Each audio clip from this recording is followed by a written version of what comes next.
Well, let's take a look at our Keras data generator example. In that example, you remember that we had a convolutional neural network at here, but I want to use Keras image data generator function because I don't want to confuse you with the preparing the dataset part.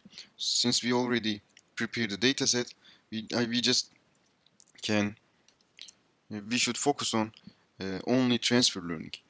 Well, I deleted the convolutional neural network part since we will apply convolutional neural network that is trained on ImageNet dataset. And also I want to check the documentation of Keras, and in this application documentation, well, this is very important to apply transfer learning because in Keras transfer learning or fine tuning is very easy to apply. So you just need to check and design a few lines of code, and you should edit just few lines of code, and then you will have transfer learning and have an algorithm that works properly. Well, if you remember in our uh, slides we have ImageNet results, and in that we see that inception v3 and inception v4 has the highest accuracy. So I think that we can take these uh, algorithms, take these architectures, we can apply one of these in our project with respect to transfer learning. So let's take the inception v3 and check the input of it.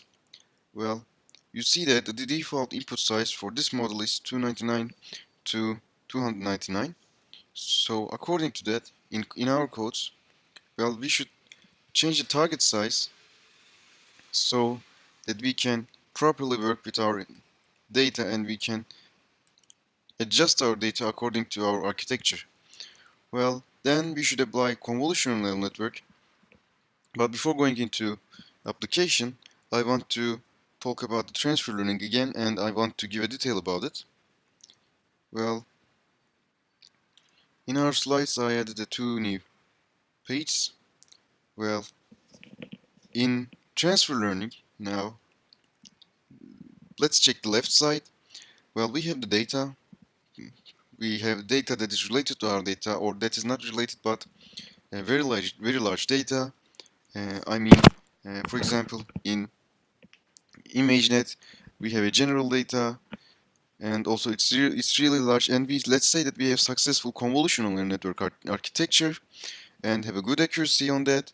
So why don't we apply the same convolutional neural network architecture with the same parameters and with the same weights?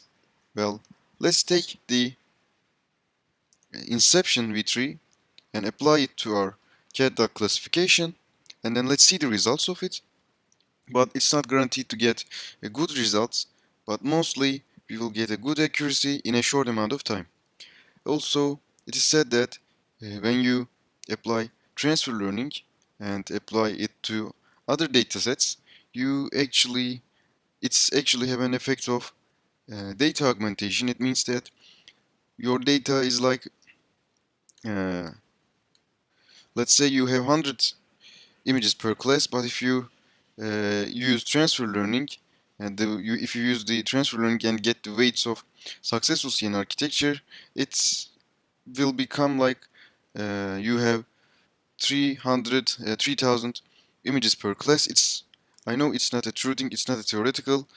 I just say it because that transfer learning has an of effect like enriching the data.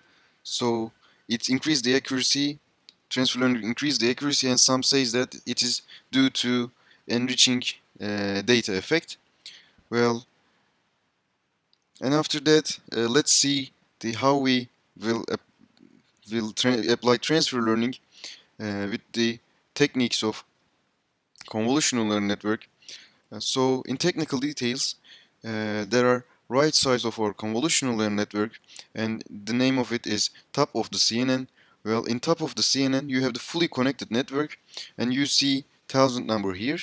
And as you remember, in ImageNet challenge, we have 1000 classes and 1000 categories. But to apply transfer learning, we say that we need to take the filters of it. So this is the part that we will take. So we don't need it, and also it is designed for ImageNet dataset, or it is designed for a dataset that contains 1000 categories, but we have only 2 categories to classify. So we don't take here, we don't take the top of it.